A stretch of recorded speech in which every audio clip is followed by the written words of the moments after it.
Baiklah, Assalamualaikum warahmatullahi wabarakatuh.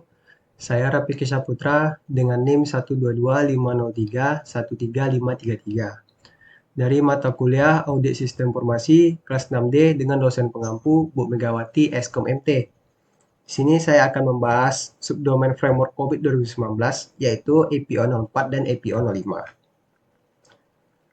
05. Singkatnya untuk pertamanya singkatnya itu pada framework COVID 2019 terdapat sebuah subdomain yang yaitu APO atau Aligned Plan and Organize.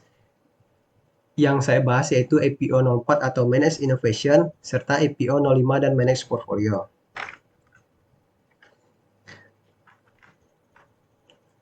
Pada APO 04 atau Manage Innovation yang berfokus pada pengelolaan inovasi teknologi informasi di dalam sebuah organisasi. Tujuan utamanya yaitu memastikan bahwa organisasi dapat mengenali, mengevaluasi, dan mengadopsi inovasi teknologi yang dapat memberikan nilai tambah bagi bisnis. Elemen kuncinya ada 4.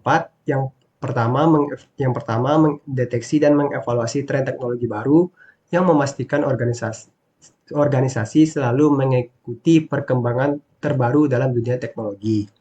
Yang kedua ada mengelola portfolio inovasi yang mengidentifikasi dan mengevaluasi potensi manfaat dari inovasi yang diterapkan. Yang ketiga ada menilai risiko dan manfaat inovasi yang memastikan inovasi yang diadopsi memberikan keuntungan bagi organisasi tanpa meningkatkan risiko yang berlebihan.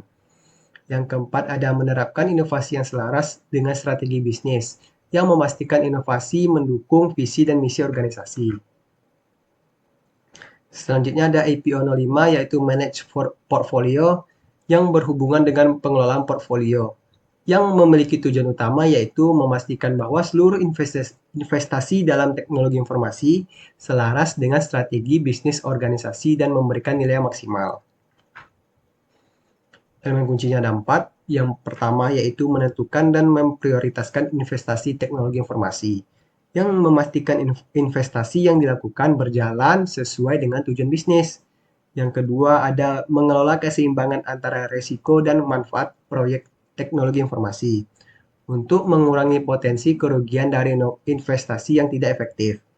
Yang ketiga ada mengoptimalkan pemanfaatan sumber daya organisasi untuk mengalokasikan sumber daya teknologi informasi secara efisien. Yang keempat ada memastikan portfolio proyek sejalan dengan tujuan bisnis untuk menjaga semua proyek mendukung pencapaian visi dan misi organisasi. Implementasi APO 04 dan inovasi TI yang pertama yaitu membangun budaya inovasi dengan mendorong karyawan baru untuk berpartisipasi dalam pengembangan teknologi baru. Ini bisa juga ada para stakeholder, karyawan, serta komponen-komponen lain di dalam organisasi tersebut. Yang kedua ada melakukan riset pasar dan analisis tren untuk memahami perubahan teknologi yang berpotensi yang memberikan nilai bisnis. Yang ketiga ada menyusun roadmap inovasi TI guna memandu organisasi dalam mengadopsi teknologi baru.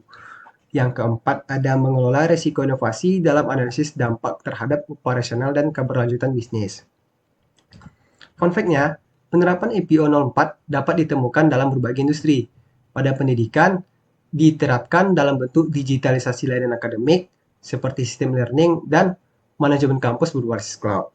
Pada pemerintahan, yaitu penerapan e-government yang memungkinkan untuk permudahan akses layanan administrasi secara online.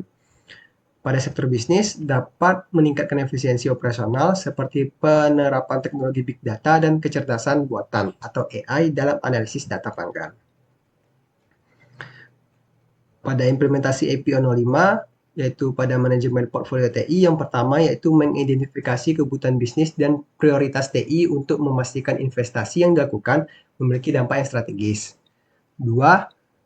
Membuat analisis cost benefit dari setiap proyek TI guna menentukan nilai bisnis yang dapat dihasilkan. Yang ketiga, melakukan evaluasi periodik terhadap portfolio TI untuk memastikan proyek yang berjalan masih relevan dengan strategi organisasi. Yang keempat, menggunakan metrik kinerja yang jelas dalam menilai efektivitas dan investasi proyek di teknologi informasi. Beberapa sektor yang menerapkan EPO 05 antara lain perusahaan teknologi, institusi keuangan, dan industri manufaktur.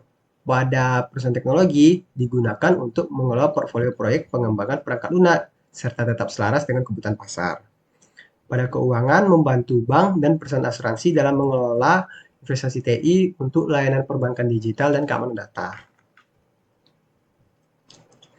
Manfaatnya yaitu organisasi dapat memberikan berbagai manfaat, baik dalam hal efisiensi operasional maupun peningkatan nilai bisnis. Pada implementasi EPO 04, manfaatnya yang pertama, meningkatkan daya saing dengan mengadopsi teknologi terbaru yang dapat membuat organisasi lebih unggul dibandingkan pesaing.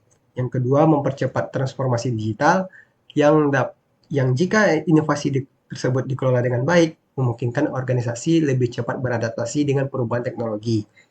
Yang ketiga, mengoptimalkan pemanfaatan teknologi baru untuk mengurangi pemborosan sumber daya dengan hanya mengadopsi inovasi yang relevan dan memberikan nilai tambah. Yang keempat, mengurangi resiko kegagalan inovasi dengan adanya proses evaluasi yang sistematis, yang dapat mengurangi kegagalan dalam implementasi resiko dalam implementasi inovasi. Pada EPO 05, manfaatnya yaitu yang pertama, efisiensi dalam pengelolaan sumber daya TI yang memastikan bahwa investasi dalam proyek dilakukan secara optimal. Yang kedua, meningkatkan transparansi dan akuntabilitas dengan adanya tata kelola yang jelas, setiap investasi dan proyek TI dapat dievaluasi secara objektif. Yang ketiga, memastikan keselarasan dengan strategi bisnis yang dapat memastikan proyek-proyek berjalan dengan benar mendukung tujuan strategis organisasi. Yang keempat, mengurangi biaya operasional yang dapat mengurangi biaya-biaya yang tidak perlu. Kesimpulannya, penerapan EPO 0405 memberikan manfaat dalam tata kelola dan manajemen teknologi informasi. EPO 04 membantu organisasi mengelola inovasi teknologi secara sistematis, tren baru, serta mengelola risiko, serta organisasi tetap dapat kompetitif. Pada EPO 05 memastikan investasi TI dilakukan secara optimal dengan keseimbangan manfaat, biaya, dan risiko, serta mendukung tujuan bisnis, serta meningkatkan efisiensi operasional. Sekian dari saya. Apabila terdapat kesalahan, mohon maaf, dan karena juga saya masih belajar. Wabillahi taufiq wal hidayah. Wassalamualaikum warahmatullahi wabarakatuh.